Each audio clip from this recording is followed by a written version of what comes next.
Hello viewers, once again welcome to my channel and today I'm gonna discuss a new topic that is clause.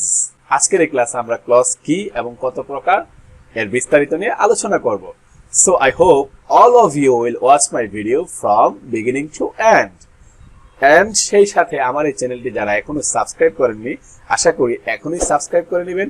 সেই সাথে like comment share করে আমাকে next video বানাতে inspire করবেন। So let's go to the main topic.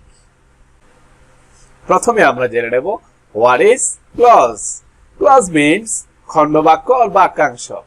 So we can say clause is a group of words that includes at least a subject and a finite verb. অর্থাৎ clause হচ্ছে কতগুলো শব্দের সমষ্টি যেখানে at least একটি subject এবং একটি finite verb থাকবে। I repeat, clause হচ্ছে কতগুলো শব্দের সমষ্টি যেখানে at least একটি সাবজেক্ট এবং একটি finite verb থাকবে। In English grammar, clause is mainly divided into three kinds. Number 1, principal clause or independent clause.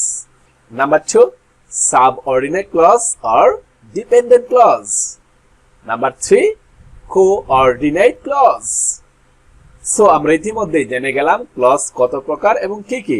এখন আমরা প্রত্যেকটি ক্লজের A to Z নিয়ে আলোচনা করব।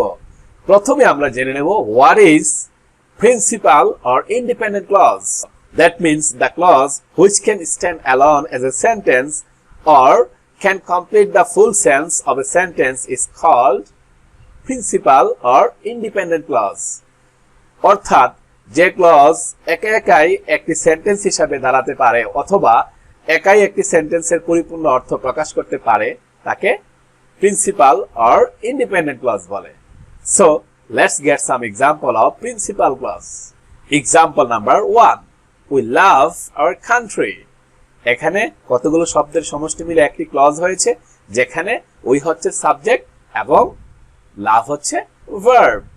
So we can say we love our country is a principal clause. Example number 2, our college is closed for a long time. That means আমাদের college দীর্ঘদিন ধরে বন্ধ আছে। এখানে কতগুলো শব্দের সমষ্টি হয়েছে এবং এখানে our কলেজ হচ্ছে সাবজেক্ট and close হচ্ছে এখানে verb. So I repeat, our college is closed for a long time. এখন আমরা জেনে নেব what is subordinate or dependent clause. Subordinate or dependent clause means a clause which depends on a principal clause to express its meaning and also cannot stand as a sentence alone. অর্থাৎ যে sentence তার অর্থ প্রকাশের জন্য principal ক্লজের উপর নির্ভর করে এবং সেই সাথে যে সেন্টেন্স একা একা সেন্টেন্স হিসেবে দাঁড়াতে পারে না তাকেই সাবঅর্ডিনেট or dependent clause বলে। Now let's get some example of dependent or subordinate clause. Example number 1, if you work hard you can shine in life. এখানে if you work hard যদি তুমি কঠোর পরিশ্রম করো হচ্ছে একটি subordinate clause and you can shine in life হচ্ছে একটি principal clause. আমরা যদি দুইটি ক্লজকে আলাদা করে বসাই দেখা যাবে if you work hard এটি একা একা অর্থ প্রকাশ করতে পারছে না, এর অর্থ ইনকমপ্লিট আছে।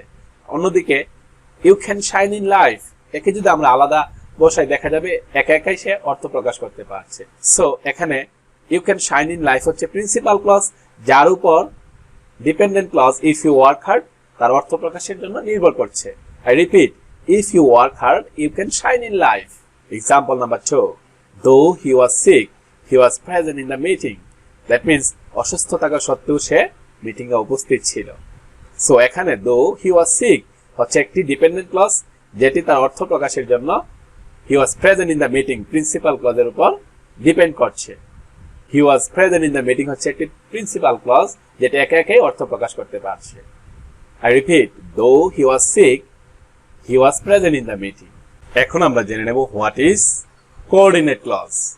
Coordinate clause means when two principal clauses are connected together with a conjunction like and or but and make a compound sentence is called a coordinate clause. অর্থাৎ যখন দুটি প্রিন্সিপাল ক্লজকে পাশাপাশি and or but জাতীয় conjunction দ্বারা যুক্ত করে একটি compound sentence গঠন করা হয় তাকে কোঅর্ডিনেট ক্লজ বলে। So Let's get some example of coordinate clause. Example number 1. He is my brother and she is my sister. এখানে he is my brother, সে আমার ভাই, সে একা একাই অর্থ প্রকাশ করতে পারছে।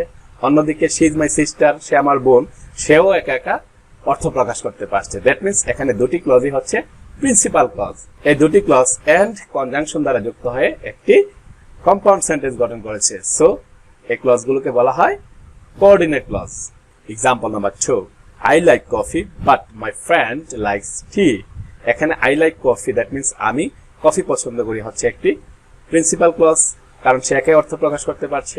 On the other hand my friend likes tea, আমার বন্ধু চা পছন্দ করে, এটিও একাই অর্থ প্রকাশ করতে পারছে। সো এটিও একটি principal clause.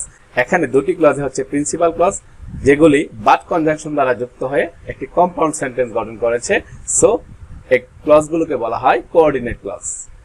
Example number 3. Do the sum or you will be punished. এখানে ডু দ্য সাম, অঙ্কটি করা হচ্ছে একটি principal clause. On the other hand you will be punished, তোমাকে শাস্তি দেওয়া হবে, সেটিও হচ্ছে একটি প্রিন্সিপাল ক্লজ। এই দুটি ক্লজই হচ্ছে প্রিন্সিপাল ক্লজ, যেগুলি অর কনজাংশন দ্বারা যুক্ত হয়ে একটি কম্পাউন্ড সেন্টেন্স গঠন করেছে। So we can say it's a coordinate clause.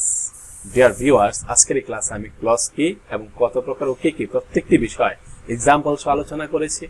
So I hope যারা প্রথম থেকে শেষ পর্যন্ত এই ক্লাসটি দেখেছেন তাদের ক্লজ সম্পর্কে একটি ভালো কনসেপশন হয়েছে।